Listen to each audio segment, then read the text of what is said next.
At the very end of the 19th century, the Lumiere brothers um, had an exhibition of cinema in Naples. There were neorealist schools at the time of World War II, and in the period in between, Neapolitan cinema was familiar with Luigi Freddi, who worked with Gabriel D'Annunzio, Mussolini, and D.W. Griffith on the Italian futurist movement of cinema that we now find Paul Menendez Houdini. And the trickery of the script, the Texas School Book, which proves by my having been recruited by his attorneys to D.C. that Reagan staged an assassination attempt on himself, just as Toone did in Butler. The script, the circumstances, my being there, and who I was with proved that.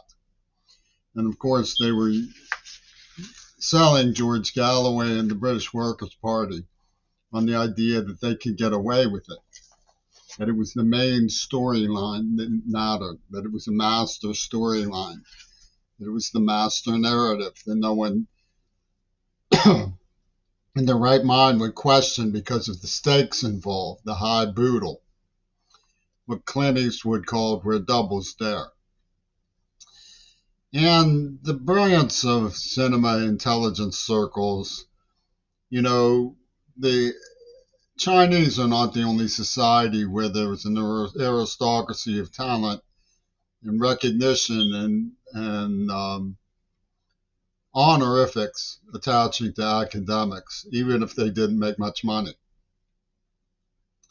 The Russians prize their literary profession. Japan, who doesn't? I mean, other than maybe Americans sometimes. So if you look at, there's four factors that are conspicuous in the interweaving of the Italian futurist mafia's plan to create a super story, as Ouspensky's New Age newspaper identifies it, and I identified it before sourcing it to New Age, in the background of the world's cinemas.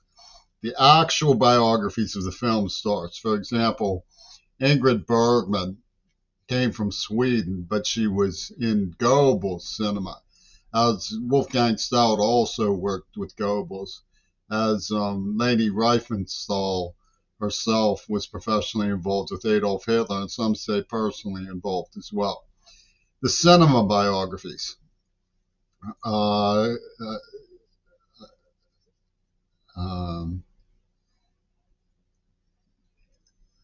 Akiko Waka Yabazi, I think was her name. She starred in You Only Live Twice.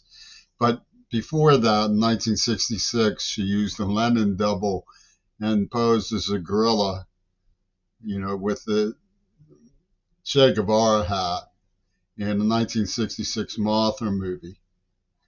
So you have the actual timeline, the progression from Gabriel D'Annunzio, the Lumiere brothers, D.W. Griffith, Gabriel D'Annunzio, Blythe Sanders, Raoul Walsh, Hitler Reagan.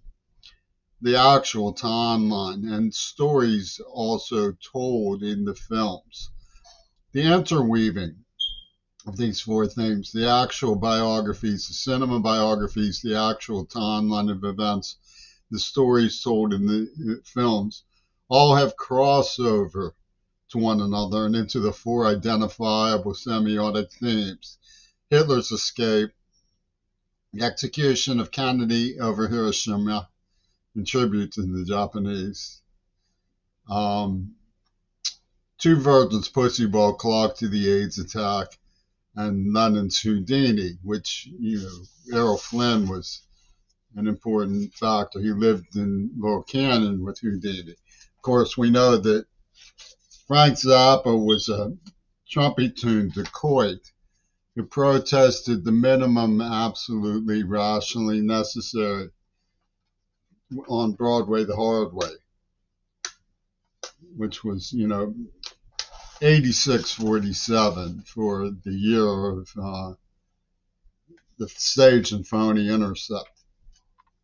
Letters from Harcourt saying the whole is greater than the sum of its parts were before 86.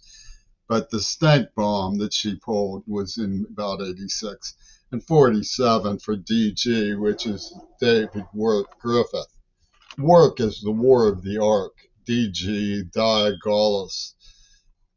These were the people who were in the loop and who straight forth Durfing had to announce that only they represented the true sentiments of the victims.